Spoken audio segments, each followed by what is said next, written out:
Saludos y bienvenidos a una nueva entrega del Marcador con Sami Sadovnik, como todos los domingos desde las 7 de la noche, hora peruana, 8 en el este de los Estados Unidos, 5 en el Pacífico. Hoy vamos a hablar de arbitraje, hoy vamos a hablar del VAR y hoy vamos a hablar de las polémicas y la capacitación de los árbitros y la revisión de las nuevas reglas. Nos va a acompañar, qué mejor, que Javier Castrilli. Para hablar del arbitraje, qué mejor que la pedagogía, de la claridad, de la sapiencia y experiencia del ex árbitro internacional y mundialista Javier Castrilli, con quien hemos compartido Copas del Mundo, Copas América, Copa Oro, y que tiene una siempre crítica mirada al arbitraje, siendo parte, por supuesto, del gremio. No hace mucho, director del arbitraje chileno y, por supuesto, también hoy en la capacitación de las nuevas generaciones del arbitraje. Una charla imperdible con un hombre que conoce el arbitraje desde adentro. Bienvenidos al Marcador con Sami Sadovnik, hoy con Javier Castrilli. Nos da muchísimo gusto saludar a Javier Castrilli, el ex árbitro internacional, pero además gran amigo y compañero de tantas jornadas, de Copas del Mundo, de Copas América y de Copa Oro, a quien le agradecemos la gentileza de su tiempo para compartir con nosotros en el Marcador de hoy. Javier, un gusto saludarlo, ¿cómo le va? Pero qué gusto, Sami, volver a encontrarnos. Siempre es un gusto saludarlo y estar con ustedes, ¿eh? Javier, ¿qué diría en este momento del nivel del arbitraje a nivel mundial? ¿Cómo lo observan?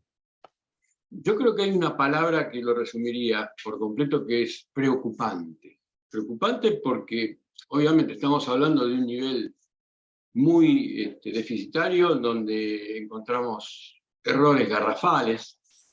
Indudablemente que a pesar de la presencia de la tecnología seguimos observando que esto es una constante y que no depende precisamente de la tecnología. Tenemos que saber escindir lo que es una herramienta de lo que es aquellos que la tienen que conducir, la tienen que manejar. Yo creo que el factor humano está fallando cada vez más y, bueno, obviamente que eso obedece a una multiplicidad de factores, entre ellos la detección de talentos y después el proceso formativo de esos árbitros, ¿no? Entonces estamos hablando ya de que todos los sistemas que a nivel directriz están operando en la problemática arbitral, al menos de Sudamérica, de Latinoamérica, porque yo no estoy observando los mismos errores garrafales en otras latitudes, principalmente en Europa. Yo creo que se está equivocando el camino en cuanto a la elección de aquellos que tienen que instruir y la forma, el método en el cual están instruyendo y capacitando a los árbitros. No tiene otra lectura. Es decir, si los árbitros están operando en forma deficitaria, obviamente, y lo hacen no en forma aislada, no en forma esporádica, esa es recurrente, es algo que prácticamente es de carácter estructural, y por el perjuicio que ocasiona esta problemática, por los intereses que está lesionando, esto es fútbol mega profesional, es inadmisible el nivel de errores que estamos observando. Entonces yo creo que la palabra esa preocupante debiera llegarles a quienes tienen la grave responsabilidad de conducir el fútbol de estas actitudes, ¿no? El ingreso del VAR como herramienta, es verdad, y bien destaca usted, son finalmente los hombres los que la manejan y la deciden. ¿Le ha venido a aportar lo que se pretendía desde el momento de la implementación del VAR, es decir, esta llamada justicia dentro del fútbol, o ha hecho todo lo contrario, o ha mantenido el status quo de lo que teníamos sin la herramienta? No, yo creo que es un aporte muy parcial, que depende de las regiones en donde se está practicando. Obviamente esto es algo global, pero depende de las regiones, pueden encontrar mayores o menores aportes por parte de la tecnología, pero no precisamente, reitero, no por culpa de la propia tecnología, sino por el factor humano.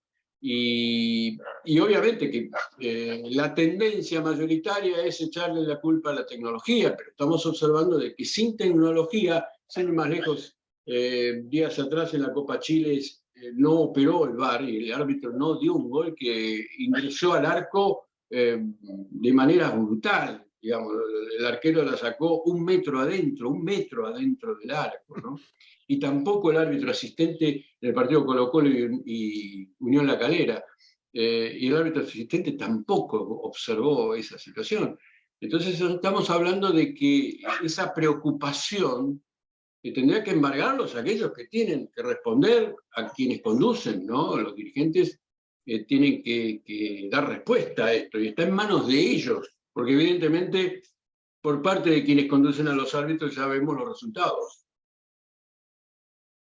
¿Cuál es la diferencia? Y usted es un pedagogo en este sentido y está, por supuesto, entregando este conocimiento hoy en Chile, lo hacía también como director de arbitraje en Chile y a lo largo de su trayectoria.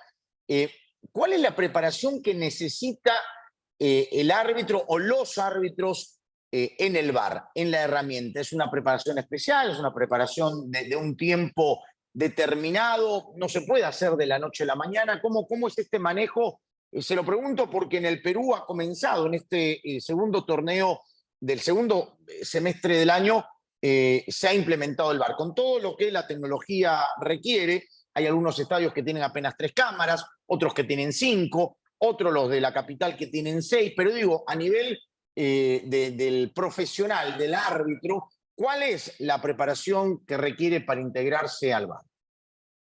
Bueno, primero y principal, tú has visto que con el correr de los mundiales, a partir del Mundial de Rusia, en donde se comenzó a implementar el VAR, ya en el Mundial de Qatar existieron árbitros que fueron únicamente a trabajar con el sistema VAR, ¿no es cierto? Es decir, que se busca una especificidad, una especialidad, obviamente porque todo nuestro aparato sensorio y motor como árbitros realiza un trabajo, una gimnasia absolutamente distinta a la que realiza una persona sentada observando una cámara de televisión, una pantalla de televisión.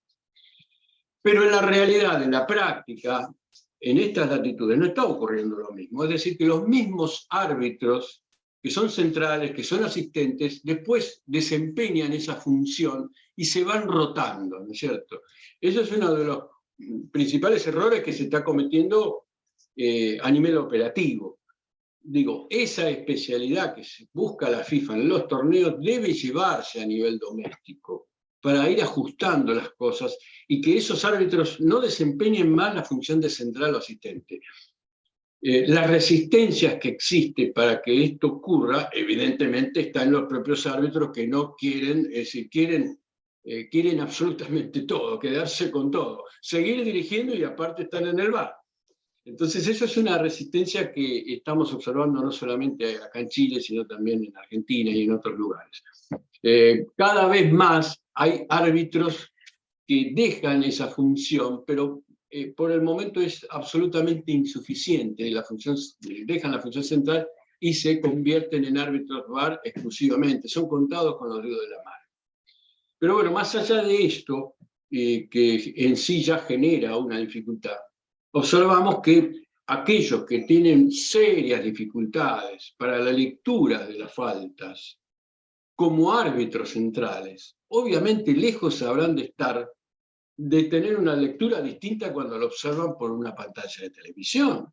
Ese es el problema. El grave problema de la capacitación de los árbitros, en donde se realizan capacitaciones sobre personas que evidentemente no están con una base mínima indispensable como para ser árbitros por el entendimiento del juego y por la lectura que ellos dan a la coordinación de movimientos. Es decir, todo movimiento tiene que sufrir una interpretación por parte del árbitro observador. Si ese árbitro observador no está capacitado para develar realmente las intenciones que conllevan esos movimientos, obviamente que el producido, que es una vez que los estímulos se graban en la corteza cerebral, tiene que ser evaluado. Si esa evaluación no es conveniente, la respuesta que va a llevar ese ser humano, obviamente que no va a ser la correcta. Y eso es lo que está ocurriendo.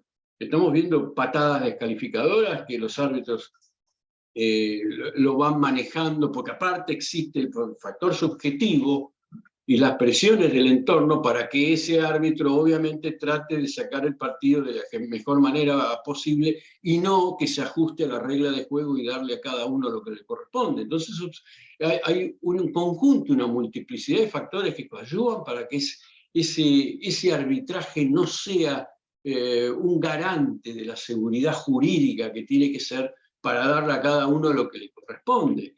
Entonces, la problemática arbitral es de una complejidad y de una profundidad tal que merece ser analizado y estudiado convenientemente y que desde las distintas asociaciones no lo están realizando. Lamentablemente, la elección de los que dirigen a los árbitros es equívoca porque por lo general se refugian en una persona que ha tenido cierta trascendencia en el arbitraje doméstico, conocido por los dirigentes, y confían de que esa persona, por el solo hecho de haber desempeñado medianamente bien el arbitraje en el orden doméstico, ya es, digamos, motivo suficiente como para que se encargue de enseñarle a los árbitros.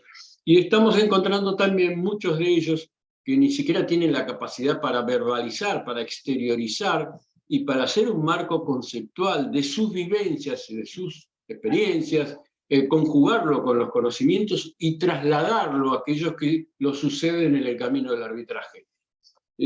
Como verás, digamos, no faltan motivos causales realmente de peso como para que en este momento, al menos acá en Sudamérica y en Centroamérica, tengamos las dificultades que tenemos. Evidentemente, si insistimos en transitar los mismos caminos, es muy difícil, yo te diría, imposible encontrar resultados diferentes. Y esa complejidad se ha llenado mucho más todavía cuando uno escucha, cuando se publican los audios del VAR, la complejidad que tiene el árbitro para estar no solamente concentrado en lo que significa el mismo juego, sino por los auriculares en donde a los gritos lo llaman cuando hay alguna jugada polémica. Os hemos escuchado fundamentalmente en Conmebol, a diferencia de lo que se ha publicado en Inglaterra, por ejemplo, la cantidad de gritos que vienen desde el propio kiosco del VAR, de la cabina del VAR de los árbitros, y que hace más complejo el trabajo del árbitro, que tiene que estar totalmente metido y concentrado en el juego y a la vez escuchar a los colegas que le están diciendo las cosas desde esa cabina. Mira, dos cosas. Lo primero, el principal, es una experiencia que yo tuve acá cuando arribé a Chile, reforzando el concepto que acabamos de mencionar. Es decir, cuando yo desembarqué, justo existía en esos días un curso por parte de la FIFA, brindado por Óscar Julián Ruiz, un exárbitro internacional colombiano, en donde se les hizo durante el curso una evaluación a los árbitros y los resultados fueron catastróficos. Es decir, se llegó a la conclusión que el 50% del universo arbitral de primera división no entendía bien las faltas, no leía bien las faltas, tenía severas dificultades para la lectura de las faltas. Eso por un lado. Por el otro, yo te digo de que, obviamente, nosotros, al ser tan recurrente esta problemática, y paralelamente a eso, al desarrollarse tanto la tecnología, cada vez más vamos camino a considerar que el arbitraje humano en el fútbol es una especie que va camino a la extinción por la aparición de la inteligencia artificial. Mal que nos pese, digamos, obviamente, aquellos que concebimos el fútbol de otra manera, lo vemos hoy y ya es otra disciplina deportiva. Hasta tenemos que esperar para gritar un gol. Digamos, vemos un gol y digo, no, pará. Y genera dos sensaciones, no, fíjate que genera dos sensaciones horribles. ¿Por qué? Porque el que ha convertido un gol, su equipo convirtió un gol, le despierta la sensación de temor. Tiene miedo de que el VAR se lo anule. Correcto. Porque cuántas veces no observamos ninguna falta, digamos, en tiempo real, y después el VAR descubre que existió en instancias anteriores a que se desarrollara el gol una falta previa. Y por el otro lado, aquel que sufrió, que experimentó ese gol en contra, obviamente que despierta la esperanza de que lo salve el VAR y que le anulen ese gol. Entonces todo esto nos hace reflexionar acerca de la seria posibilidad de que en un futuro no muy lejano, por la velocidad de cambio que imprime la ciencia exponencial y el progreso, el adelanto tecnológico en el fútbol a nivel global, y obviamente la difusión y cómo se van replicando, ¿no?, los sistemas que dan resultados, de que a no muy largo plazo se empiece a considerar el reemplazo del arbitraje humano en el campo de juego. Yo te diría que ya prácticamente, por ejemplo, los asistentes estarían fuera de lugar ellos, más que el VAR. ¿Por qué? Porque lo vemos cada vez más reducida su acción de trabajo. Hoy, precisamente, la FIFA, demasiado tarde a mi gusto, porque ya desde el Mundial de Rusia lo veníamos sosteniendo, incluso en las transmisiones de fútbol de primera, la necesidad de que ese preciosismo técnico nos dejaba una sensación de injusticia cuando se anulaban goles por la punta de la nariz.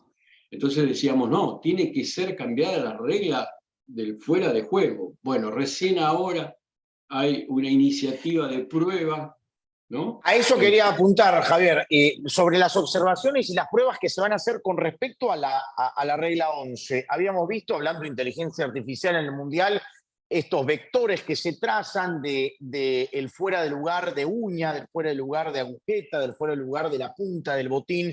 Y ahora con estas observaciones que parecen, la International Board, tratar de recular con respecto a esta situación y hacerla un poco más viable. ¿Qué opina usted de estas observaciones con respecto al fuera de lugar de la cual publicó hace unos días la International Board?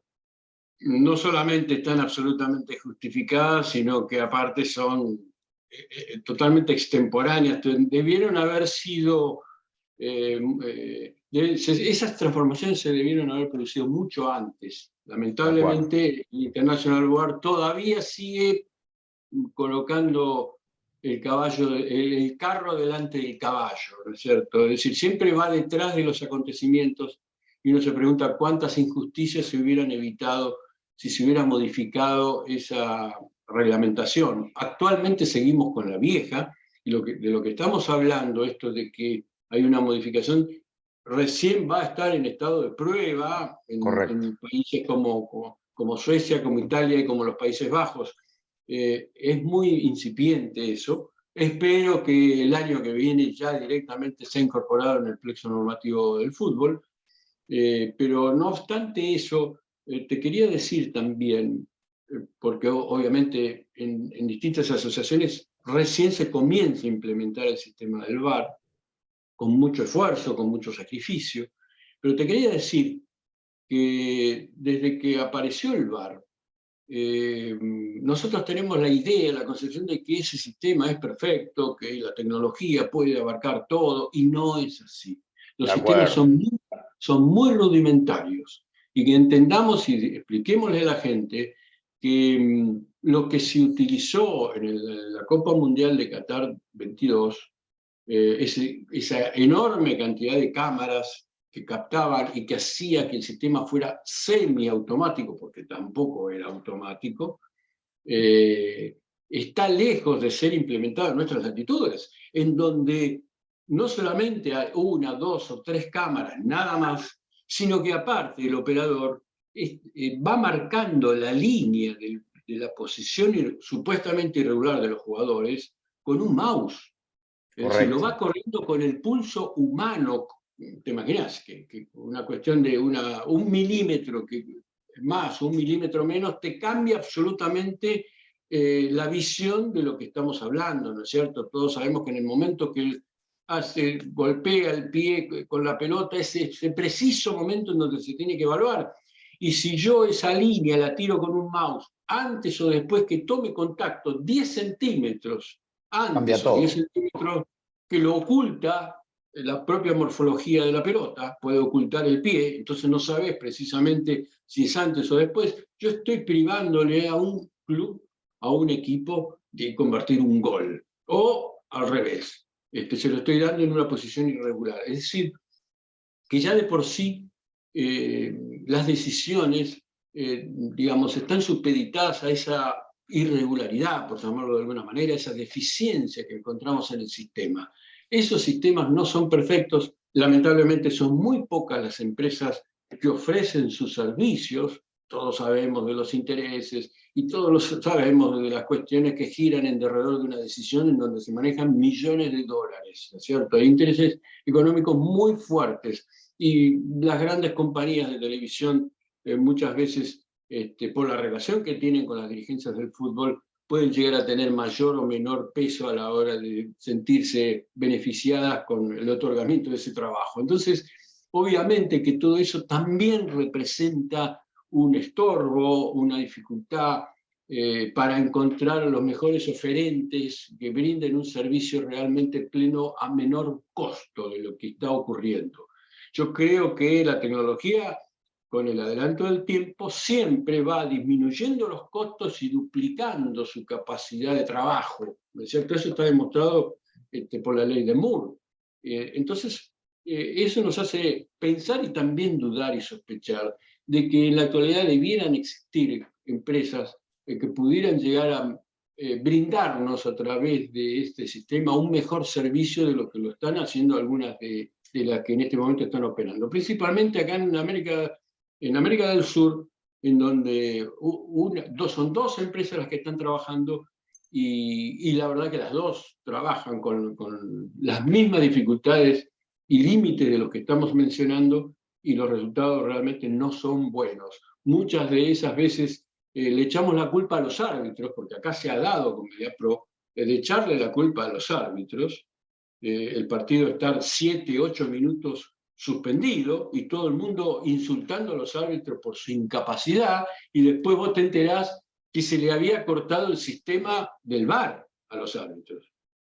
Eso sucedió en Perú también, es verdad. Claro, que cosas que no trascienden, ¿no es cierto? Y que son muchas dificultades con las cuales los árbitros tienen que estar trabajando. Entonces, digamos una cosa y digamos la otra.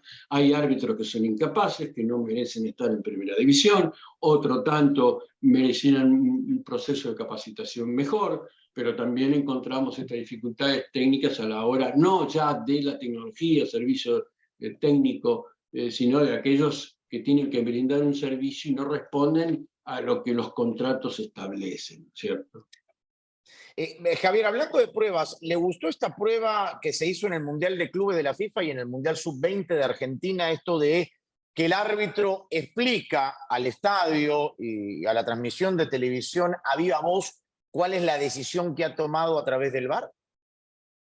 A mí me parece hartamente saludable. Yo soy partidario siempre de mostrar absolutamente todo. Esto no se trata de un secreto de Estado en la guerra entre Rusia y Ucrania. Digo, a ver, muchachos, pongámonos de acuerdo. Si hay algo que ocultar, eso que se tiene que ocultar es malo, por naturaleza, porque si yo no quiero brindarlo, es malo. Otro concepto que me parece interesante en este tema. A ver, todo lo que está ocurriendo lesiona inversiones afectivas, por sobre todas las cosas. Por encima de las económicas, de las laborales, está el afecto de aquel que paga su entrada y hace de que esto sea un mega negocio, ¿no es cierto? Entonces, por respeto a esa sensibilidad, a ese afecto que le brindan los hinchas al fútbol, y que precisamente es el motor que hace que el fútbol sea la disciplina de mayor poder de convocatoria en el mundo, por ese respeto hay que brindarle la información, hay que explicarle, porque se merece saber qué es lo que está ocurriendo. Entonces no hay que ocultar las cosas. Entonces toda la información que está ocurriendo, cuanto mejor la difundamos y cuanto más la difundamos, yo creo que es mucho más positivo, mucho más beneficiario para aquellos que obviamente necesitan saber qué está pasando y son los que, reitero, con su afecto y con su inversión también motorizan a esta disciplina deportiva que todos tanto amamos, ¿no es cierto? De acuerdo, lo hizo la Conmebol, lo hace en la Libertadores, lo hizo en la eliminatoria, lo hacía Bricio Carter cuando era el director de arbitraje en México, no lo hace Archundi ahora, pero bueno, por lo menos es verdad, de transparentar, ¿verdad? Las decisiones. ¿Sabes lo que ocurre? Que lamentablemente también tenemos que tropezar con esa resistencia por parte de los árbitros, que se creen que son sagrados, que son intocables, que se la saben todas, que son los únicos que saben el reglamento, y que, no, ¿cómo vas a venderlo frente a todo el mundo? No, si hay un error hay que tratar de taparlo. ¿Cómo tratar de taparlo, muchachos?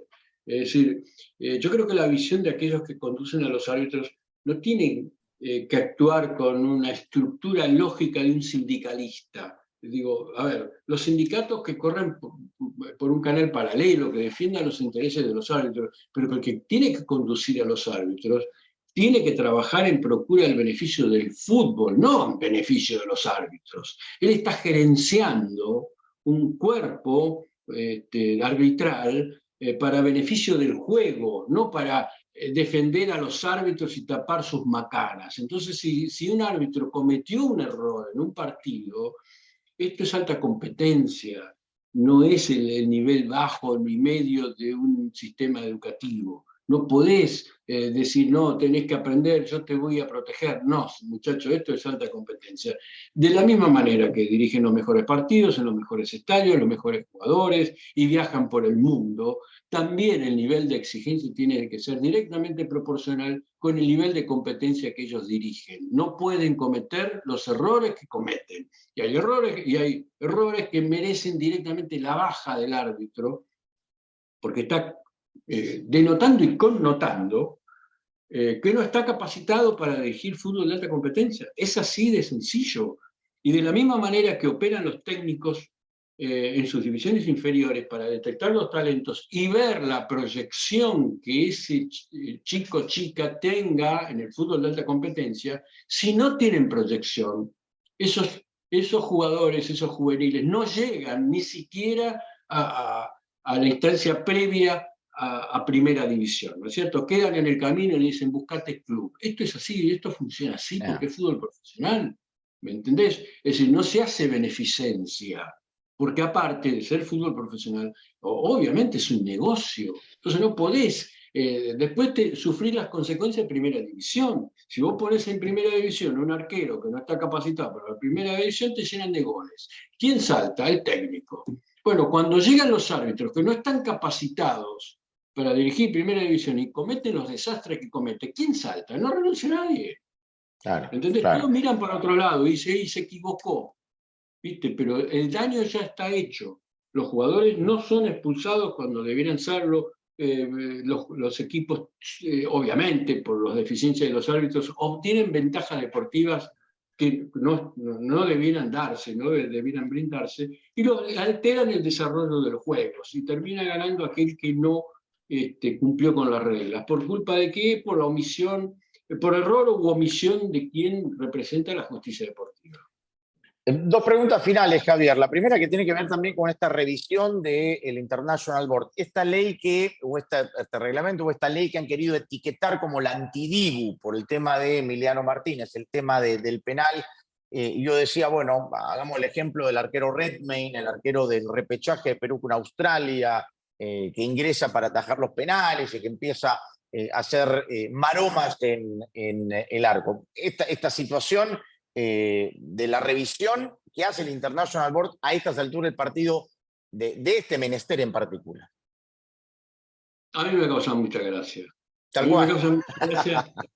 Sí, te digo, a veces bueno, son seres humanos, ¿no? Quienes componen el International Board, quienes conducen a la FIFA también, porque prácticamente es lo mismo, reiteremos, es el ente legislador universal. Pareciera que responden también a la lógica de quienes nos gobiernan, ¿cierto? Es decir, toman decisiones de acuerdo a la sensación pública, ¿no es cierto? Es decir, la sensación pública que quedó fue absolutamente desagradable. Entonces dice, bueno, vamos, no faltó el cráneo, el dinosaurio que dijo, bueno, vamos a reglamentarlo. Esa persona realmente no tiene un conocimiento cabal de la regla de juego, porque los árbitros debieron haber impedido la conducta de Martínez, porque está en el reglamento. Yo le pregunto a cualquiera, ¿eso es una conducta deportiva? ¿Eso es una conducta que apunta a la sana y leal competencia deportiva? Entonces, cuando la respuesta dice no, evidentemente no, ¿no? Es decir, es una deslealtad intentar influenciar, burlarse del adversario, digamos, es una conducta absolutamente antideportiva, ¿no es cierto? No sé Entonces, si vio al arquero de Australia en la definición del repechaje con Perú. También ingresó a hacer las maromas y terminó atajando los penales que tenía que atajar y Australia fue al Mundial, ¿no? Bueno, esto, digamos, confirma la regla de que independientemente de las latitudes, de la idiosincrasia de los pueblos, el ser humano siempre tiende a copiar lo malo porque dio resultado, ¿no es cierto? Entonces digo, esto de que el fin justifica los medios, algunos dicen que nació en Maquiavelo, pero bueno, lo habrá experimentado por primera vez. Pero el ser humano responde, porque su naturaleza es así, ¿no? Tomás Hobbes decía, el hombre es el lobo del hombre. En el juego también se demuestra que el hombre es el lobo del hombre. Entonces, volviendo al tema, yo te decía, eso ya estaba en el reglamento, porque las reglas de juego te están diciendo que el árbitro tiene que sancionar cuando hay una conducta antideportiva. Ahora, que los árbitros no lo hayan hecho, bueno, es porque puntualmente, por ejemplo, Jesús Valenzuela en el partido, recuerdo, entre Argentina contra Colombia, ¿no? En una semifinal, que llegó a decirle vos sos un cagón, después hizo una línea, digamos que todo el universo del fútbol sabemos a qué se debe, que tiene una connotación de violencia sexual.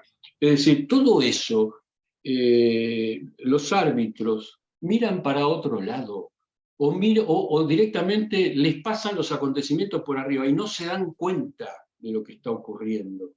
Esa deficiencia de los árbitros es una constante, es una constante. Y sobre eso en donde los que lo conducen tienen que trabajar, ¿no? Mal que les pese, reitero, y mal que les duela a los árbitros, ¿no? Porque los árbitros, reitero, su ego, y más estos árbitros que aparecen en todos lados, tienen una difusión por todo, muchas veces a nivel internacional.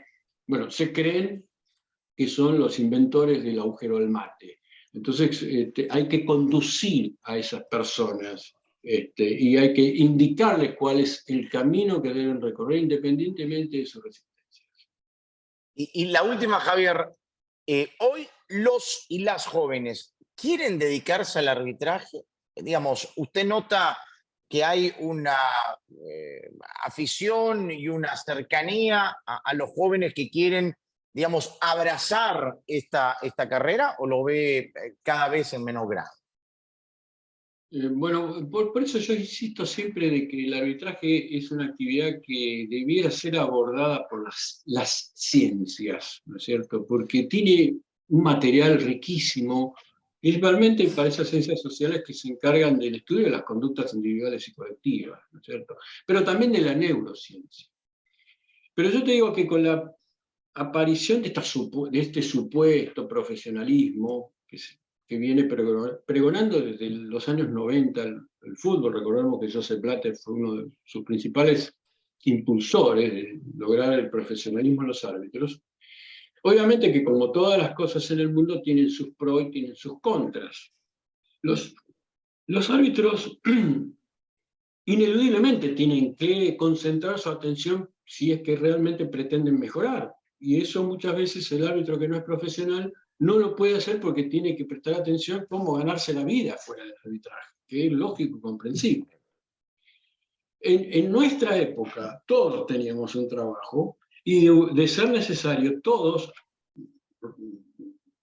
utilizo un nosotros inclusivo porque obviamente me parece que era el espíritu que reinaba en todos nuestros compañeros, nuestros colegas, hubiéramos pagado si hubiera sido necesario para que pudiéramos dirigir, ¿cierto? Es decir, la vocación te llevaba a transitar el camino del arbitraje.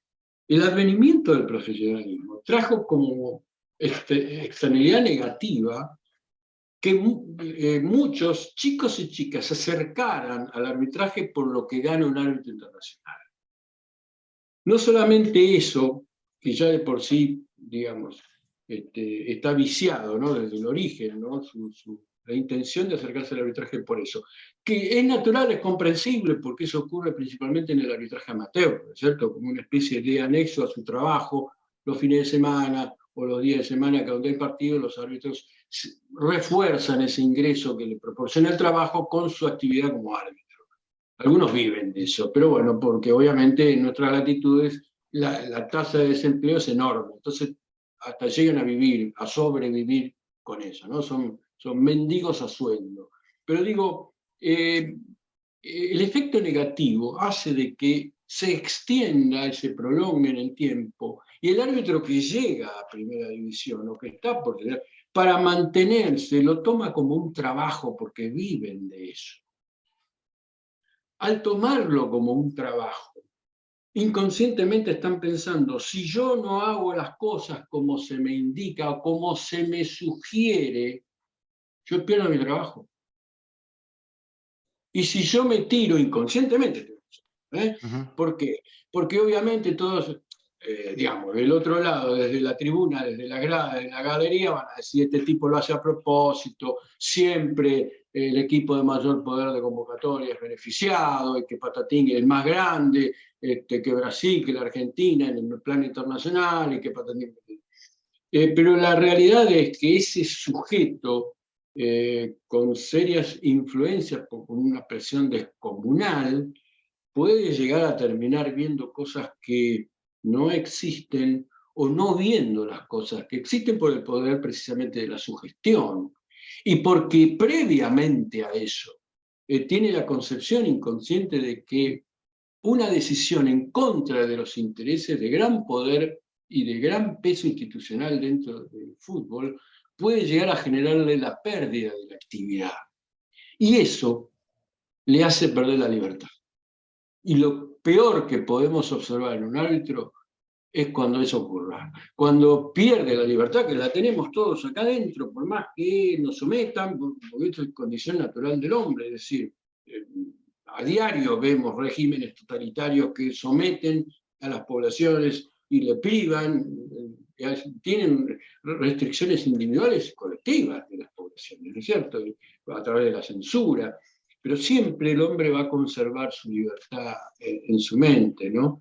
Y cuando ese árbitro pierde la libertad por esa multiplicidad de motivos, por eso hablo de complejidad, ¿no es cierto? Cuando observamos un árbitro, lo tenemos que observar con una visión en un todo integral, ¿no es cierto? En donde si intentamos, si queremos intentar mejorarlo, para atender esa problemática, tenemos que entenderla y saber de qué manera ir diseccionando las partes para que dentro de ese sistema atender todas y cada una de las partes para que efectivamente ese todo sea mucho más importante y productivo que la sumatoria de esas partes.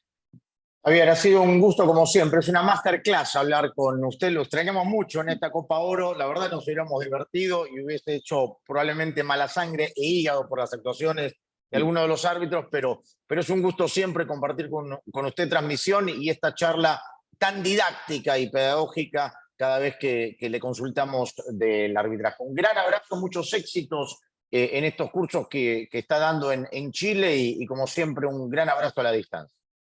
Al contrario, un gusto como siempre, Sami. Un abrazo del corazón para todos ustedes. Un gusto.